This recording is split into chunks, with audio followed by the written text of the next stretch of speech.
Hello students, हम लोग पढ़ रहे थे introduction to literature. Introduction to literature में अब तक हमने देखा लिटरेचर के डेफिनेशन को। आज के इस क्लास में हम लोग देखेंगे टाइप्स ऑफ लिटरेचर। लिटरेचर के डेफिनेशन को पढ़ने से आप समझ पा रहे होंगे कि लिटरेचर आखिर होता क्या है। इस वर्ड से आप फेमिलियर हो गए होंगे कि लिटरेचर का मतलब होता है एक पीस ऑफ रिटन वर्क जिसमें आर्टिस्टिक वैल्यू हो, जिसको पढ़ने से हमें नॉलेज मिले, समाज को कुछ संदेश मिले। ठीक है, उसमें आर्टिस्टिक वैल्यू होना चाहिए। रिटन वर्क होगा लेकिन उसमें आर्टिस्टिक वैल्यू होगा। अब देखते हैं कि लिटरेचर के क्या क्या टाइप्स हो सकते हैं और क्या क्या टाइप्स हैं। चलिए देखते हैं। तो लिटरेचर के देखिए स्टूडेंट्स, लिटरेचर को 4 टाइप्स में, उसके 4 कॉमन टाइप्स है। पहला कौन सा टाइप है? पहला है फिक्शन, फिर है नॉन फिक्शन, फिर है पोएट्री, ड्रामा। जब हम प्रीवियस लेक्चर कर रहे थे तो हम इन वर्ड का मतलब आपको बता चुके थे कि फिक्शन का मतलब होता है काल्पनिक साहित्य, नॉन फिक्शन का मतलब होता है अकाल्पनिक साहित्य, पोएट्री का मतलब होता है कविता, ड्रामा का मतलब होता है नाटक। चलिए लिटरेचर के हर एक टाइप को फिक्शन से शुरुआत करेंगे, ड्रामा तक अच्छे से पूरा पढ़ेंगे नेक्स्ट स्लाइड से। चलिए देखिए कि फिक्शन आखिर होता क्या है, फिक्शन को हम डिफाइन कैसे करेंगे। तो फिक्शन स्टूडेंट, फिक्शन है क्या? ये लिटरेचर का पहला टाइप है। फिक्शन भी एक रिटन वर्क ही होगा, क्योंकि लिटरेचर क्या होता है, एक रिटन वर्क होता है जिसमें आर्टिस्टिक वैल्यू हो। तो फिक्शन भी एक रिटन वर्क ही है, लेकिन कैसा रिटन वर्क?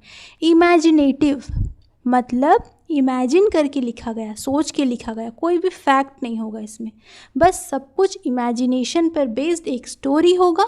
कैसा स्टोरी? अब स्टोरी है भाई, कहानी है। कहानी हो सकता है कि एक पूरा नोवेल हो, मतलब पूरा एक बुक में हो, या फिर हो सकता है कि 3-4 पेज का कोई शॉर्ट स्टोरीज हो। तो फिक्शन एक वैसा स्टोरी जो कि पूरा इमेजिनेशन पर बेस्ड है, पूरा का पूरा काल्पनिक है। और कैसा? पूरा हो सकता है नोवेल से, ranging from novel to short stories. These works often explore complex characters and plots, creating worlds that resonate with readers on an emotional level. तो फिक्शन आप समझ पाए होंगे क्या है फिक्शन। फिक्शन को हिंदी में बोलते हैं काल्पनिक साहित्य। इसमें क्या होता है, सब कुछ इमेजिनेशन पर बेस्ड होता है। हो सकता है कि पूरा बुक लिखा हो फिक्शन, या फिर 2-3 पेज का शॉर्ट स्टोरी हो। अब देखिए स्टूडेंट्स, लिटरेचर के जैसे टाइप, लिटरेचर का टाइप क्या है? फिक्शन। अब फिक्शन के भी कुछ टाइप्स हो सकते हैं, हो सकता है नोवेल हो सकता है शॉर्ट स्टोरीज हो। तो चलिए फिक्शन के टाइप्स को देखते हैं क्या क्या है। देखिए फिक्शन का टाइप क्या क्या हो सकता है। पहला नोवेल हो सकता है कि एक पूरा बुक हो, long narrative work of fiction. Example में देखिए लिखा हुआ है Pride and Prejudice by Jane Austen. ठीक है, हो सकता है पूरा बुक हो, नोवेल हो, फिक्शन। पर हो सकता है कि शॉर्ट स्टोरीज हो। शॉर्ट स्टोरी कहने का क्या मतलब है? Brief work of fiction usually under 10,000 words. हो सकता है 10,000 वर्ड्स का 2-3 पेज का कोई स्टोरी हो। एग्जाम्पल में दी लॉटरी बाय शर्ले जैक्सन।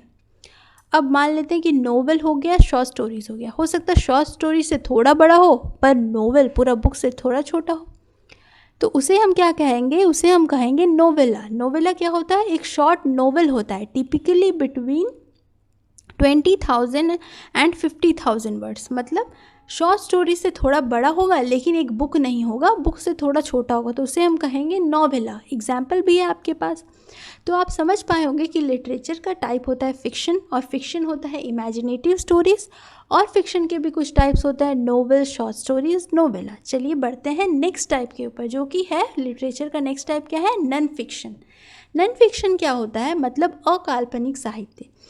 फिक्शन में होता है, फिक्शन आप समझ पाए ना, फिक्शन होता है काल्पनिक साहित्य, सब कुछ इमेजिनेशन पे बेस्ड होगा।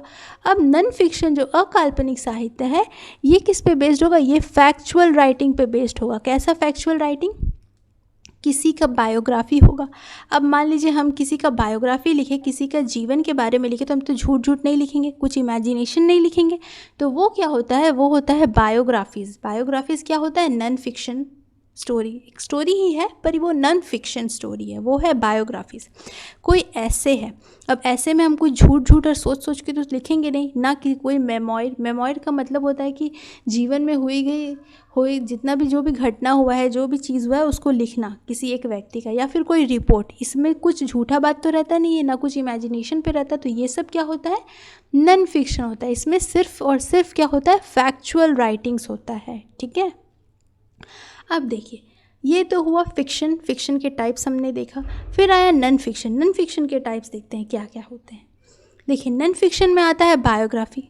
बायोग्राफी मतलब a detailed description of a persons life, एक व्यक्ति का जीवन के डिटेल एक्सप्लेनेशन को हम लोग बायोग्राफी कहते हैं। तो इसमें सब कुछ तो फैक्ट ही ना लिखेंगे, कुछ झूठ झूठ बात या कुछ इमेजिनेशन पर थोड़ी लिख देंगे।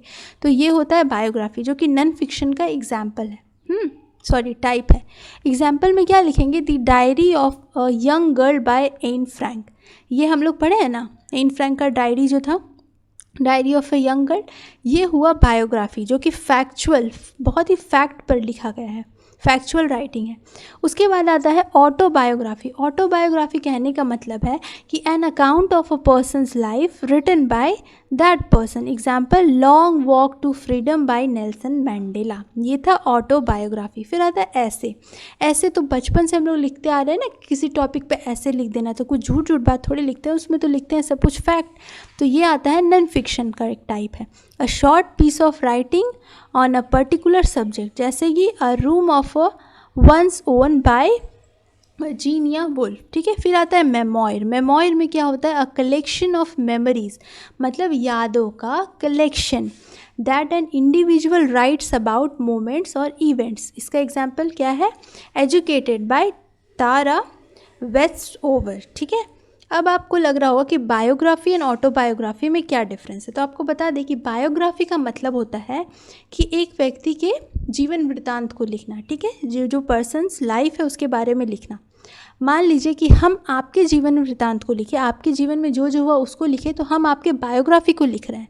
लेकिन अगर हम अपने ही जीवन में, मेरे जीवन में जो जो हुआ है उसको अगर हम लिखें, तो वो होता है ऑटोबायोग्राफी। हम अपने जीवन के बारे में लिख रहे होंगे तो वो होगा ऑटोबायोग्राफी। लेकिन हम आपके जीवन के बारे में सब कुछ लिख रहे होंगे तो वो होगा आपका बायोग्राफी। ठीक है। मेरा ऑटोबायोग्राफी मेरा होगा, लेकिन जो हम ही लिखे मेरे जीवन के बारे में। लेकिन जब हम किसी और के जीवन के बारे में लिखेंगे तो हम उनके बायोग्राफी को लिखेंगे। ठीक है। उसे हम उनके ऑटोबायोग्राफी नहीं बोलेंगे, क्योंकि ऑटोबायोग्राफी मतलब मेरा खुद का, हम खुद के बारे में खुद लिख रहे हैं। लेकिन दूसरे के बारे में जब हम लिख रहे हैं तो उनका बायोग्राफी लिख रहे हैं। ऐसे सब समझ पा रहे होंगे आप लोग, बचपन से लिखते आए ना किसी टॉपिक पर ऐसे।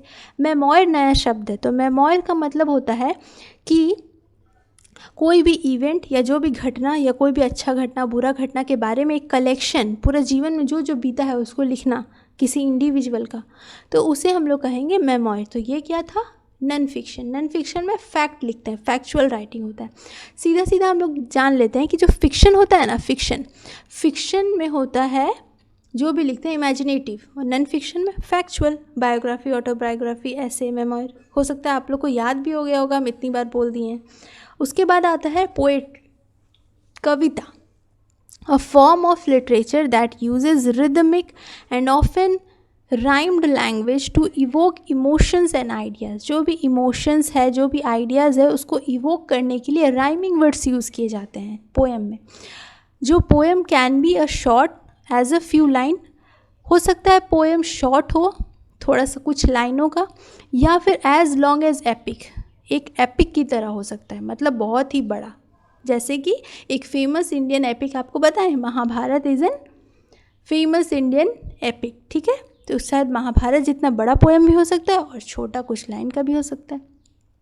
And they often employ various literary devices such as metaphor, simile and alliteration. देखिए ये सब डिवाइसेस तो जब आप यूनिट 2 पोएट्री पढ़ेंगे तो आपको पढ़ना है, पर जब यहाँ पर लिखा ही हुआ है तो थोड़ा सा हम आपको समझा देते हैं कि मेटाफर, सिमिली, एलिट्रेशन कैसे होता है। जब हम पोएम में तुक मिलाने के लिए, राइम मिलाने के लिए कुछ इस टाइप्स के वर्ड यूज़ कर देते हैं, जैसे कि एज ब्लैक एज कोल, मतलब ब्लैक के जितना कोल, जितना कोल ब्लैक है उतना ब्लैक। ठीक है। As black as a coal, या फिर as blind as a bat, या फिर as clean as a whistle.